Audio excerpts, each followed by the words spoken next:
Well, it's a wild Carolina morning this Wednesday, and we're talking about some great activities coming up at the Greenville Zoo. Yeah, Lynn Watkins is here with us, and of course she's got a special guest. She always brings a special guest with her from the zoo, so we can learn more about it. Thanks for being here, Lynn. It's good to see you. Thank you. We have Colonel. Colonel. Yes. And he is what kind of snake? He is a corn snake. You're going to find a corn snake around here. So not to confuse it with other types of snakes, this is not a venomous snake. So you will find that he's sticking out his tongue quite a bit, and that's not a threat. That is actually him smelling. So he's curious. Yes. I like his tongue is like red as well, and his skin, well, what do you call it, the scales? Scales. His scales are sort of like that reddish orangey color as well. Right, they have great coloration. How did he get his name? Potentially because of the pattern underneath. It's similar to Indian corn, maybe. Oh yeah, show our audience that. Do that again. Yeah. It does look like Indian corn. Or the fact that they hang out in the cornfields. Farmers love snakes in the cornfields because they help take care of the mice, and we don't want the mice to eat the corn. So we were talking about snake season yesterday on the news, and I think a lot of us are familiar with the black snakes. You know, we know black they're. rat snake. But honestly, if I saw that snake and didn't know right away what kind it was, I would leave it alone. Yeah, just leave it alone. Just leave it alone. Just back off. Simple. And leave it alone. Exactly. Let them go on their way. They're not going to attack you. You're too big.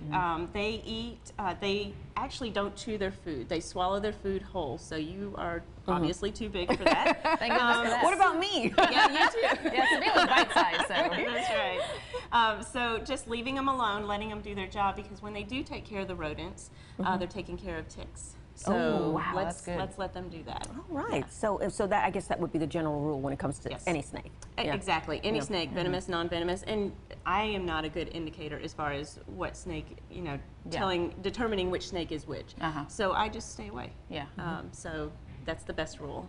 Respect what their job is in the ecosystem, so we should all do that. That's a good way of looking at it, right? That is, just let them do what they're going to do, because, unless you're sitting there harassing them, they're not going to mess with you, right? Yeah, exactly. All right, so we'll move along to zoo activities coming up. Yeah, definitely. So first of all, we have a lecture coming up. Dr. Francois Deacon will be with us on Thursday. I think it's Thursday. Anyway, it's May 23rd. It's in the evening at the Children's Museum. It's free. We advise you to go and register. It's free to register on Eventbrite. And so that information should be up pretty soon. But right now it looks like we have the Zoo Camp information, which is this summer. So we encourage you to sign up for Zoo Camp as well. So children from ages 3 to 14, we have lots of activities. Engagement with the zookeepers, so lots of science-based activities. So definitely, sign up. We do have some spaces available. Some are. How does that usually work? Is it like a weekly thing? Is it a daily thing? So yes to all of that.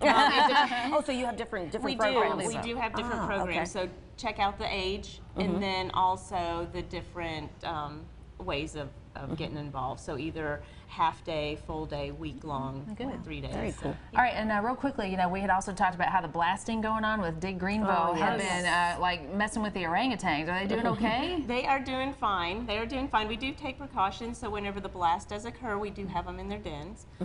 We know when the scheduled blast occurs, and then they're let into their exhibited space. So that way they don't have any issues with that. And then you saw earlier that I think a little flash that the alligator is in Myrtle Beach. So Myrtle Beach. Yeah. So who knew? They sleep? I mean, they're hibernating or something? So during the time, I think it was November, they go through a brumation, which is similar to a hibernation where they shut down, their systems shut down, they don't eat, they go deep in the water to stay warm. And if they're sensitive to those vibrations, so if that disrupts that, they may eat.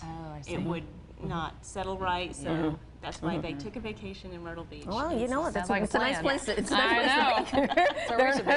All right. Smart. Thanks for being there, Lynn. Thank you, Lynn. Thank you. And thank you, Colonel. Colonel. Get it? He's a colonel. Like a Can I touch colonel, him? corn colonel. Yeah. All right, y'all stay.